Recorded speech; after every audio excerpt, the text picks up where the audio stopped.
And welcome back to the Chatty Ramble. My guest today is Marie, otherwise known as Astara. Her proper name, her business name is Self Discovery with Astara. I'm going to call you Marie because I've always known you as Marie. That's fine. So Marie and I crossed paths a few years ago. I have no idea how we met. I really can't remember. Like a lot of these, it's just this synchronicities of life, isn't it? And spirit, the universe, dragons, call it what you like. You just cross paths with certain people at certain times. It's just meant to be, isn't it? So Marie, thank you so much for joining me on the Chatty Ramble. Now, before we Thank you for having me. eh? Thank you for having me. Oh, absolute pleasure. So before we came on, we were talking about Marie. So Marie's done a goddess. I have got that right, haven't I? Goddess course in Glastonbury. Yeah. Which was, what was it called again? Soul healing. Soul healing. So can you tell me about your journey? Because I don't really know your journey. I know you've done all kinds of things over the years. You've done an awful lot of work in the community and with mental health. But where did your spiritual journey start? What's that all about? How did that come into being? So when I was a child, I was very aware of being able to see spirit, hear spirit, and that was always encouraged with my mum. When I got to 19, I had a past life experience that frightened the life out of me. Excuse the pun. So I stepped out of everything for probably a good 13 years. And then early in my 30s, at this point, I'd had 5 children. So probably mid 30s, 34, 35. I woke up in the morning and I was going to Avebury. I had never been to Avebury before. It wasn't on my radar to go. I hadn't even heard of Avebury. And I said to my husband, Ted, I said, we're going to Avebury. And he looked at me, what? Where? So I Googled Avebury Ring. And I went to Avebury with the family and I stood in the stones, and it really is beautiful. And I know you've been, Caroline, and if you haven't been out there, I would urge you to go, because the beauty, the energy of the place is fascinating. And I stood with one particular stone and I placed my hands on the stone, and the only way I can describe it really is like a lightning bolt going through my body, through my feet, my entire body. It was I think a calling is, or an awakening is the way I would describe it. But after that, I didn't really know what to do. So I'd had this electric lightning effect ripple through my body, and I knew I had to do something, but I didn't know what. So from there on, I studied crystals, runes, any path, any door that opened, I would tread down the path, dip my toe in the water, see if it was me. Then another door would open and I'd tiptoe down that path. And that's how it's been progressively over the last 10 years. I now, you asked me about qualifications, didn't you? There's so many to add now. I don't really know where to start. Soul healing with the goddesses down in Glastonbury was the most eye-opening of courses I think I've ever done. It was that a year's course? Yes. Right. I thought it was. Sorry, carry on. Yeah. A complete journey of self-discovery and thinking I was one thing, and you've got the chance to explore past lives. And I think being with so many like-minded people, because I'm sure a lot of people that are watching would identify with me, that you can feel quite lonely and isolated if spirituality is the path that you choose or chooses you. And I certainly had felt that isolation for quite some time. I love having deep conversations about past lives, deja vu, soul contracts, astral travel, spirit, death. I love all of those conversations, but what I've learned is I have to be very careful who I have those conversations with, because not everybody is awake yet. It's happening. People are awakening, but not quite yet. Do you find they knock your confidence, or they are just very dismissive of you? Used to knock my confidence. Yeah. I've done a lot of work around my own past lives, because that was a block for me in this life. I've been a witch numerous occasions, and I've seen those past lives, my Akashic records, my soul records.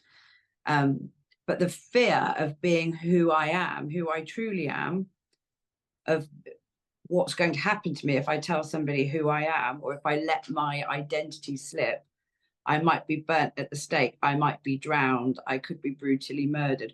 All those things that I have seen happen to me, I had to lose the fear of that in this life to be truly who I am. And now I feel comfortable being truly who I am. I don't mind who I have those conversations with. I quite enjoy the facial expressions now.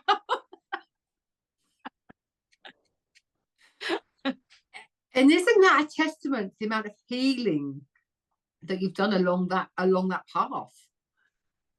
So how did you, because, and I'm sure there's many people will be able to, be able to identify and resonate with that. I can't have that conversation, carrying that witch wound. We all know, so many, or probably 99.9% of us will carry the witch wound. And how did you heal that witch wound of having that fear of actually stepping in? Because what you've done, in effect, what I'm hearing, is you've actually fully stepped into your authentic power. So how did you do that healing? Was that a part of the goddess course that you did? I think that was a huge part of it, but that was only in the last 2 years. It's been a journey from the day that I stepped into Avebury and touched that stone. That's when the journey started. Truly, in this life, that's when it started. And the healing I've done is by knowing that I'm happy. It is a feeling of content. My soul feels happy. Nice. If I'm fiddling with crystals, I'm happy. I don't worry about what anybody thinks anymore. If I want to go out and lay at the moon and look at the stars and talk about goddesses, if people want to come with me, that's cool. But I'm happy to do that on my own too now. And that's a big difference, is I'm happy in my own company, happy in my own skin, happy in my witch skin. I love it. And what is fantastic is Ted is so supportive, isn't he? Yes. He's come along on this journey with you, and he's just fab. He loves being a guinea pig.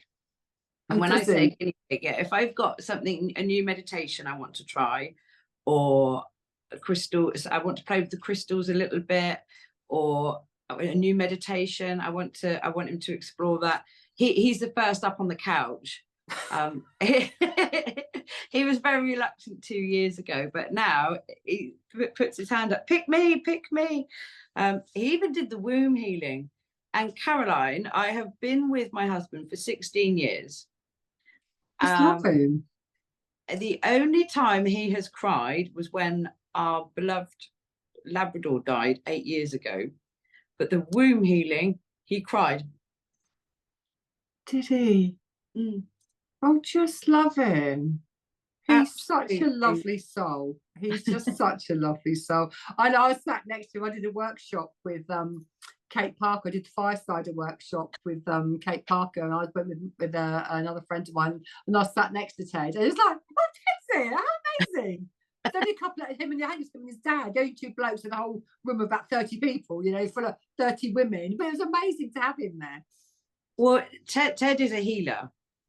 And we've been looking, or he's been looking, we've been looking, he's been looking, I've been assisting him into his past lives, looking at his past lives, because of what he's carrying in this life, which he didn't realize. This has happened in the last 18 months. No, year, in the last year, sorry, not 18 months.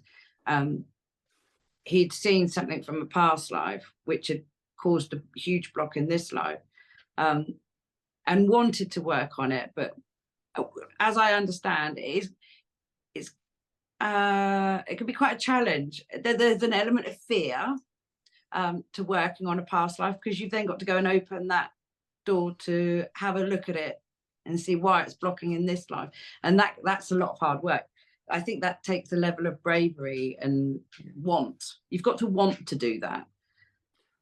But he's been having a look at that, which is interesting. Amazing. So do you think he'll ever go in and do any sort of formal training? I have a feeling I can just see Ted going down the shamanic type path, you know. I don't know is the honest answer. I would like to think so. He is very natural healer. I can't answer that question. That's a really good question. I would like to think so. However, he does have the male bravado. Don't they all? Yeah. So whether that would hold him back, I'd hope not. I think when the time's right, if his awakening comes and he feels the need to go and do it, then he will, and I will support him all the way. Interesting question. I wonder too.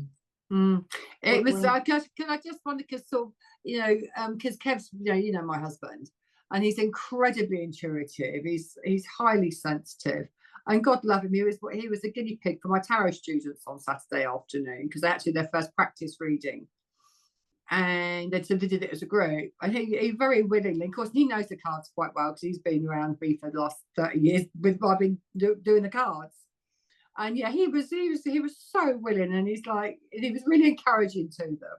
And again, there's no way on this planet he's ever going to walk any kind of spiritual path. He's too much a builder type bloke, you know. But then I'd question that. Is he already sort of walking it a little bit by agreeing to be a guinea pig? I think people's paths are so different, aren't they? It's fascinating. It is. And he always says, it was like the girls were quite like, well, your husband gets involved. Oh, bless him. He's really good. He's so supportive. You know, and there are, you know, husbands are historically like, oh, load of tosh, you know, don't do that. You're playing with that, you know, rubbish or whatever their comments are, you know. There's not a lot of men that are supportive of our journeys.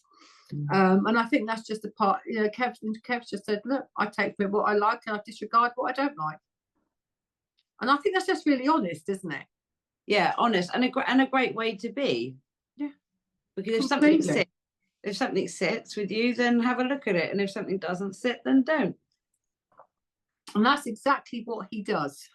It is exactly what he does. Now, I want to ask you, because I remember having a conversation with you. Maybe it may have been before you started doing your goddess course down with the group in Glastonbury, the Goddess Centre. Were you talking, or did you do your death doula work? Well, that's interesting. Again, that came up after my dad passed to spirit in December 2021. And I had so many mixed feelings about death and about dad dying. Oh, this is a subject, isn't it? I'm just going to have to. Are you happy to go? Are you happy to go here, Marie? Yeah, very happy to go here, because this is exactly why. Because it's a subject that we don't talk about. We don't talk about death. It's seen as a taboo subject, where in actual fact, it's the only. I'm going to get quite passionate about this. It's the only certainty in life. There's no guarantee that we're going to get a house, have a job, have children, get married. The only absolute certainty in life is that you will die. And I believe in a healthy endings, healthy death. That might sound a little bit bizarre. Dad's death wasn't particularly healthy. He died of cancer, and it was very traumatic. I was with him for the last 11 days, and I led by his side and watched the whole thing. But what amazed me is not my immediate family, but the other family around that were around at the time, their reaction to it, and what came out of the woodwork family wise because my dad was dying. Really? And we just don't have conversations. I kept trying to say to Dad, what do you want to do? Do you want a funeral? What do you want at your funeral? Because it's a celebration. You're celebrating that person's life. But Dad was very closed off. And I'm not saying don't be sad, because I was really sad. And I have my moments where I can't talk to anybody. So grief does get a hold of me. But my processing of it is exactly that. I'm processing it and letting it move through my body rather than sit and block my body. I'm processing it and moving it.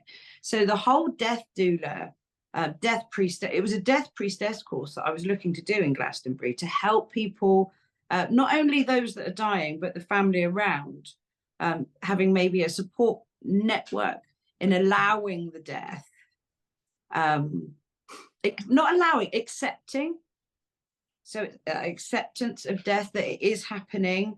How can we support that person that is dying, that's transitioning to spirit, in the best way possible? What do they want to do? Is there a certain smell they want in the room? Is there music that they want to hear? Do they want it light? Do they want it dark? These are the things I was really quite passionate about. So I looked at Glastonbury and found the Death Priestess course, but it was the soul healing then. And I don't know why. Well, my soul obviously wanted to go on the soul healing, and it needed it. I think the universe will always send you, or your soul will make sure you're doing what you need to do, as long as you accept the journey. Yeah, so that's I'm very passionate about death, and will talk to anybody about death. Because the other thing I found is that people would cross the road from me, or wouldn't text me, or wouldn't, because my dad had died. So I must be really sad. And other people don't know how to, you're right, just don't know how to have that conversation. All I wanted was my family and friends around me to, I didn't want to be over hugged. I just wanted that level of support. But people just don't know how to have that conversation around death. I find that incredible, even in this day and age. It's mad, isn't it? I know because Kev's mum, she died around the same kind of time, actually, I think, as your dad. And so she's been gone a couple of years. She might have gone a year later, actually, January the following year. But she was terrified of death and wouldn't discuss it. I absolutely would not discuss it in any way, shape, or form. And I just found that really, really odd, because I think that's really sad, because then you've got no preparation, have you, for the family? And I've got an elderly uncle. I've got a date night with him in next week, actually. He's 80. Is he 82? And I've got his funeral plan here. He said, I don't want any fuss. We had talked about death and what he wanted. And then he's sort of obviously aged a bit more and gone, do you know what? I just want pure cremation. I don't want any fuss. Just everyone go to the pubs, just stick it out on Facebook. I've shrugged off this mortal coil, as he puts it. Just everybody go and have a drink, say a few words. He said, if you want to know, I actually sat one night, this is about 20 years ago. We sat in his kitchen on the back of an envelope, and over a bottle of red wine, and I wrote his whole funeral for it. We agreed what he wanted, what he didn't want. And then since then, obviously, that's changed, which is fine, and we'll honor that completely.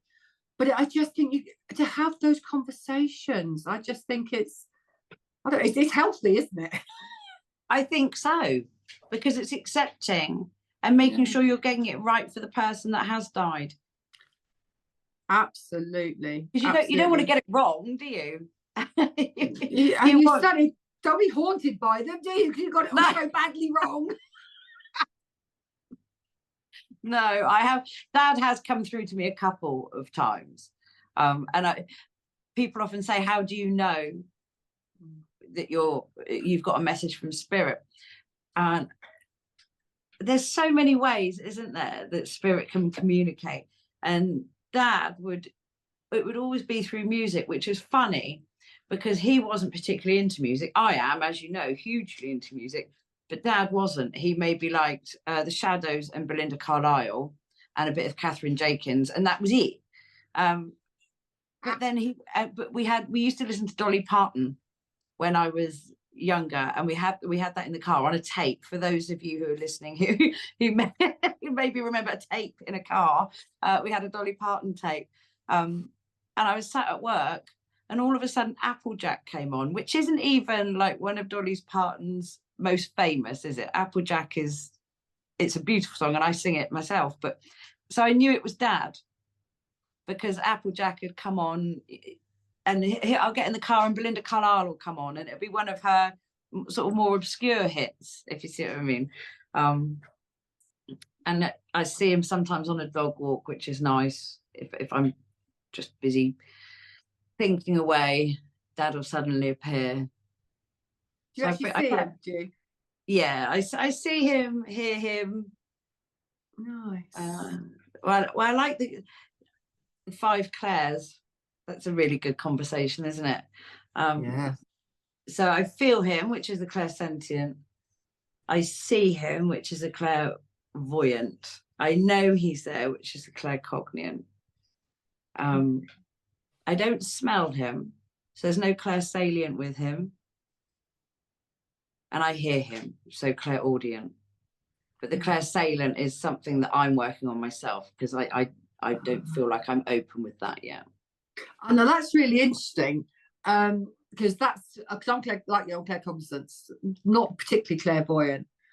And I was working at the hen shop, so I was down at the hen shop a few years ago doing readings. I had a regular Friday down there. This is pre-pandemic, and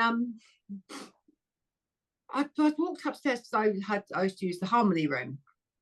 I walked upstairs through the gallery and walked down the little corridor to the harmony, and I kept smelling horses.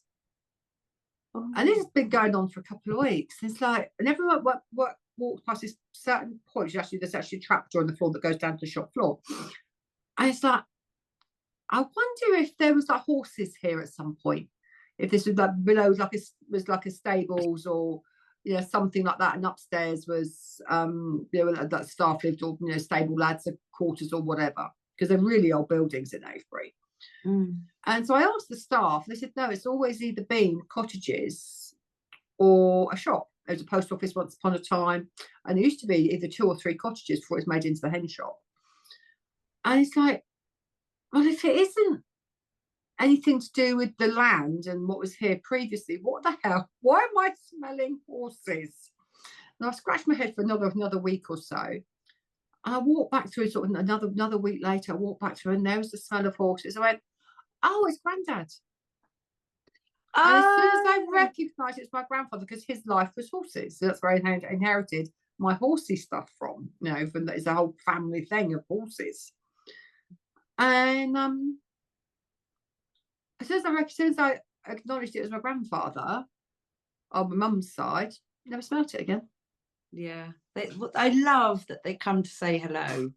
Yeah, and just let you know that there is something else. Undoubtedly, I'm in no doubt, Caroline, at all, that there is something else. Absolutely, it absolutely is. So, what's next for you then? What's on the agenda? What have you got coming up? What is your plans? Obviously, we talked about Deaf Doula, we talked about the Clares. Obviously, we touched on your music. What's happened to Andover Rocks? Because you've done a lot within the community of mental health, haven't you? And that's how Andover Rocks started, isn't it? So are you no longer doing Andover Rocks? Andover Rocks was a weekend music thing you put on, wasn't it? It was a weekend festival of music that grew from a very tiny idea. After I had my 5th child, in fact, after I had my first, I had postnatal depression. Not with my 2nd, I did with my 3rd, not with my 4th, and then I did with my 5th. After the 5th child, the postnatal depression was really quite severe. I was medicated. I should have been hospitalized. Wow. But there was a couple of near misses in there, a couple of times that I attempted suicide, where I was really, I was really, really unwell.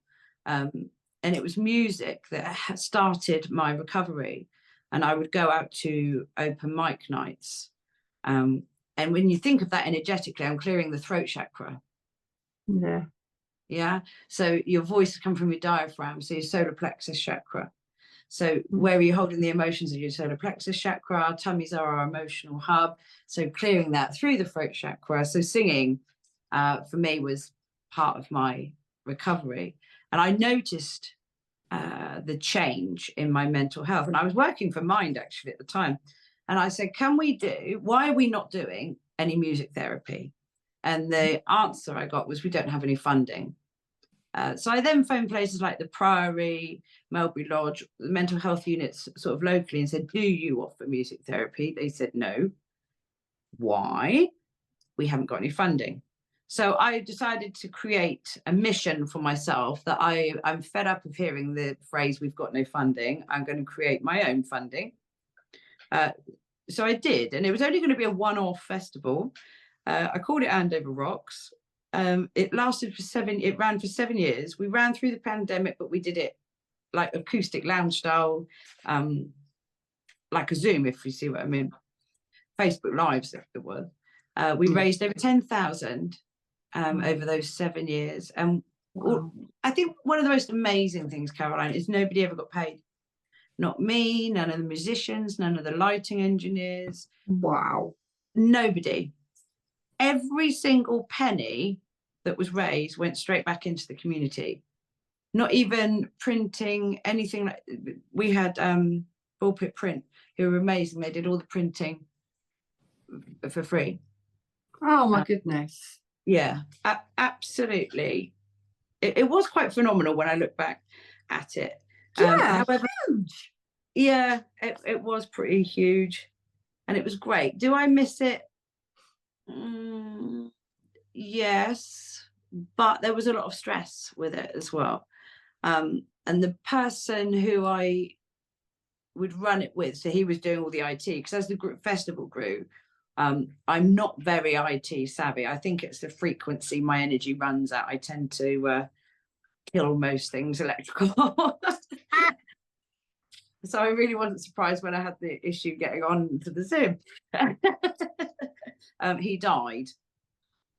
So I kind of felt that that was a good time for me to, I believe in healthy endings, and that was a good time to end Andover Rock, so I can allow other things into my life as well, because it would be very consuming for sort of 5 months of the year.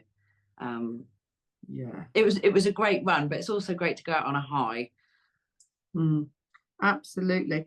Now, was it you who was involved with the recording? There's a whole group of Andover musicians that was involved in, they did a cover version of Do They Know It's Christmas? Yes. My God, that was phenomenal. Thank you. Sounds and the videoing and the cinematics.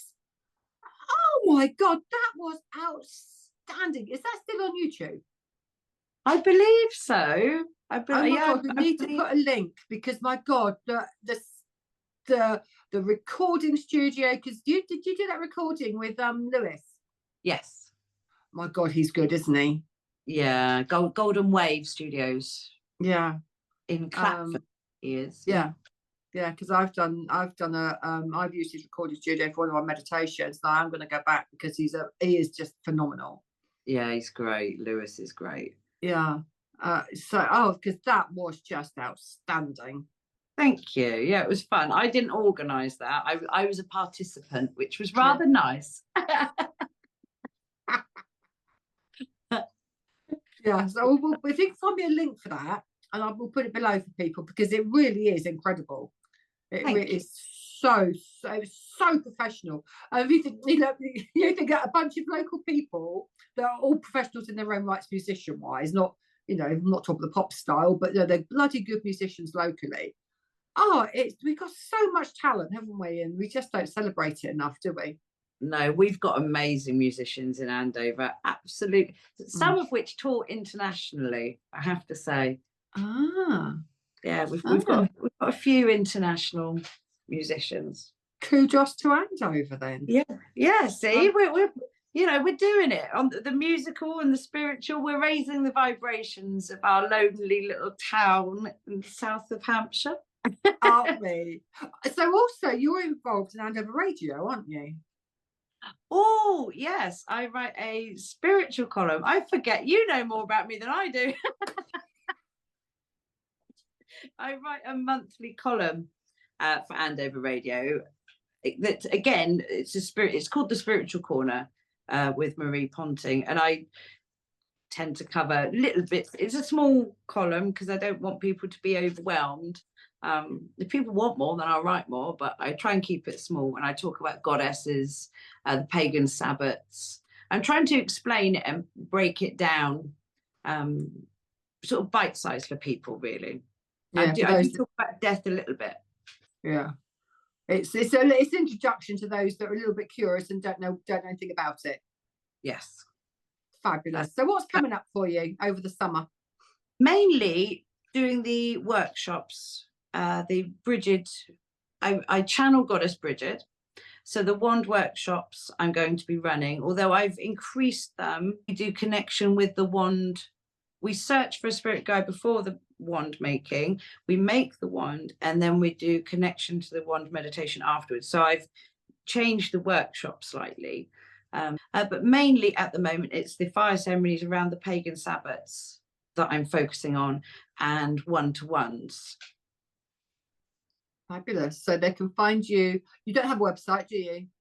No, because again, I had a beautiful website, and then I had a problem, and then my frequency decided it wasn't going to work. So you just stick with people can find you on Facebook. What have you got an email? I have. It is. So what we'll do, we'll stick it the links below. Perfect. Okay, because those people can so easily sort of mistype things and whatever. So if you want to find out more about Marie's work, you can find her on Facebook, and it's the Self-Discovery with Astara. Yes, that's the Facebook page. Amazing. Marie, it's always great chatting to you. I love the way our conversations always meander. Guys, thank you so much for joining us on Chatty Ramble, and we will see you in our next episode next week. Thank you for having me, Caroline. Much love.